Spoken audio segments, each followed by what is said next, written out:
Magandang araw mga kabarangay and welcome to another episode of Barangayanihan, Tinig ng Pamalaang Lokal, where we talk about local issues that truly matter to our communities. I am your host, Marian Rose Esbacot, at ngayong araw na ito, isa na namang mahalagang usapin sa pamalaang lokal ang ating pag-uusapan. Ito ang katarungang pambarangay o ang Barangay Justice System. Alam nyo ba, mga kabarangay, na bago pa man umabot sa korte ang isang alitan o hindi pagkakaunawaan, pwede na itong ayusin mismo sa ating mga barangay? Yan ang layunin ng katarungang pambarangay. Ang magkaroon ng mabilis, mura, at mapayapang paraan sa paglutas ng sigalot.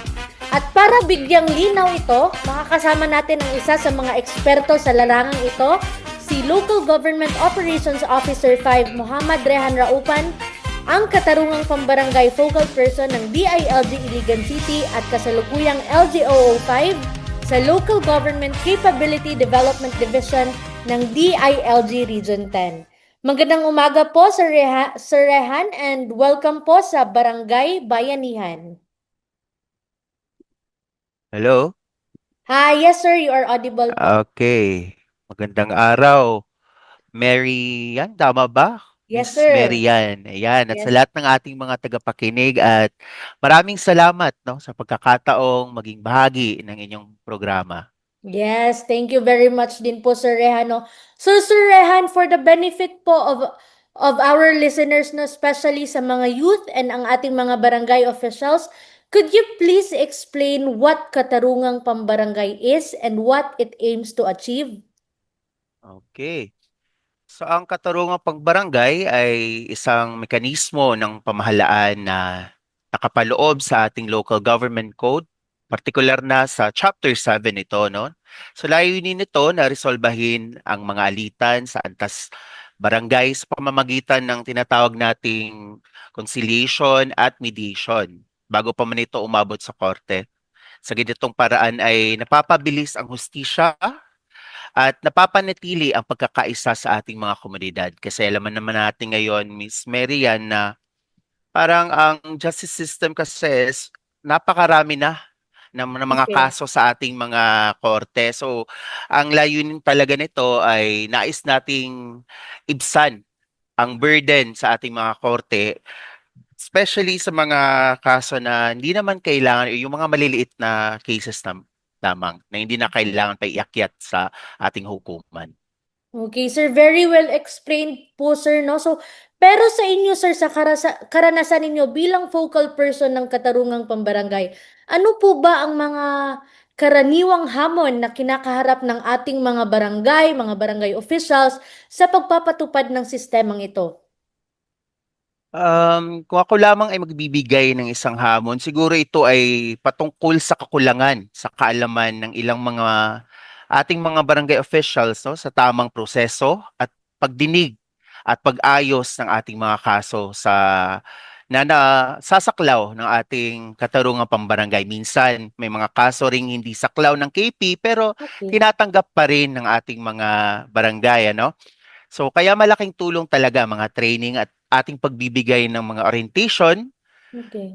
ng ating tanggapan no ng DILG sa ating mga regional offices upang mas mapalakas ang kakayahan ng ating mga lupong tagapamayapa no. So sila po yung ating mga tinatawag na lupong tagapamayapa, sila yung mga nag-aayos, sila yung nagsasagawa ng either conciliation at mediation sa tuwing may kaso silang hinahawakan.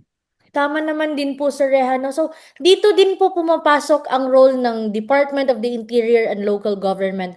So, sir, para po sa inyo, paano po tinutulungan ng DILG ang mga barangay upang mapaigting pa ang implementasyon ng katarungang pambarangay? Okay, so ang ating tanggapan, no, DILG, Department of the Interior and Local Government, kami yung nagsasagawa ng mga capacity development programs tulad ng seminars, workshop at re-orientation sa mga barangay officials at lupon members. So bukod dito, mayroon din tayong lupong tagapamayapa Incentive Awards Okay. or LTIA na nagbibigay pagkilala sa mga outstanding barangay pagdating sa epektibong pagpapatupad ng KP. So ating itong sinasagawa yearly, yearly program. Sa ganun ay mas sigurado natin na mas nakakasa natin ang kanilang husay or yung may mga nalimutan ba na mga proseso, no? Sa gayon ay patuloy, no? Continuous learning ang ating ginagawa, continuous capability development ang ating ginagawa sa ating mga lupon.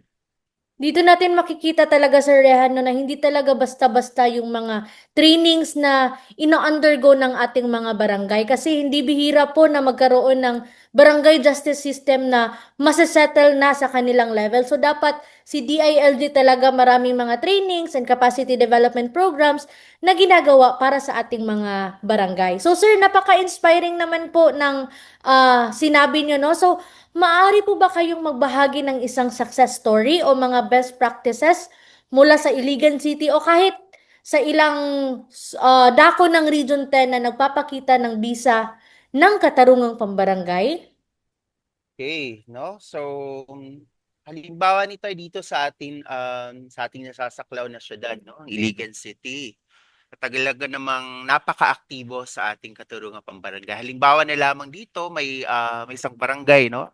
Hindi ako nagkakamali na nakapag-resolba ng higit 90% ng Oo. kanilang mga kasong sibil at minor disputes sa pamamagitan lang ng mediation.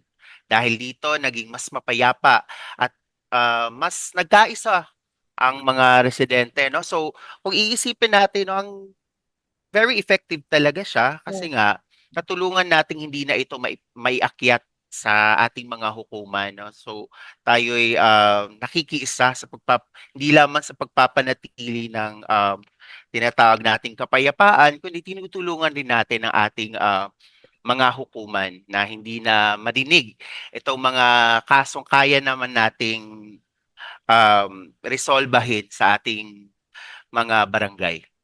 Napakaganda namang programa talaga ng Katarungang Pambarangay, Sir Rehan, no? And I believe lahat din po ng ating mga tagapakinig, lalong-lalo na sa mga barangay, ay meron talagang natutunan. Kahit yung mga baguhan pa lang o di kaya mga old na mga barangay officials, no?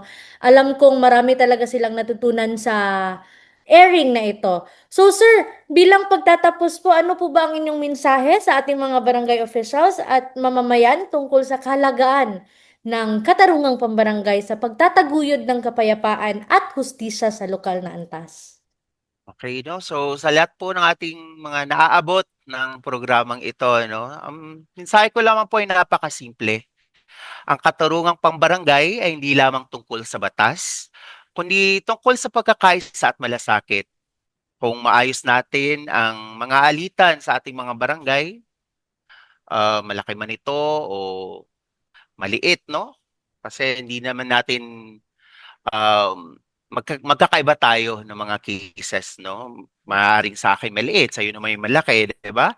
Mas magiging tahimik at produktibo at matatag ang ating mga komunidad.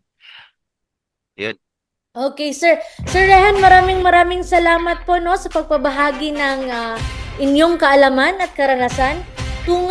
Tunay nga ang mahalaga ang katarungang pambarangay bilang unang hakbang tungo sa kapayapaan at of course sa hustisya sa ating komunidad.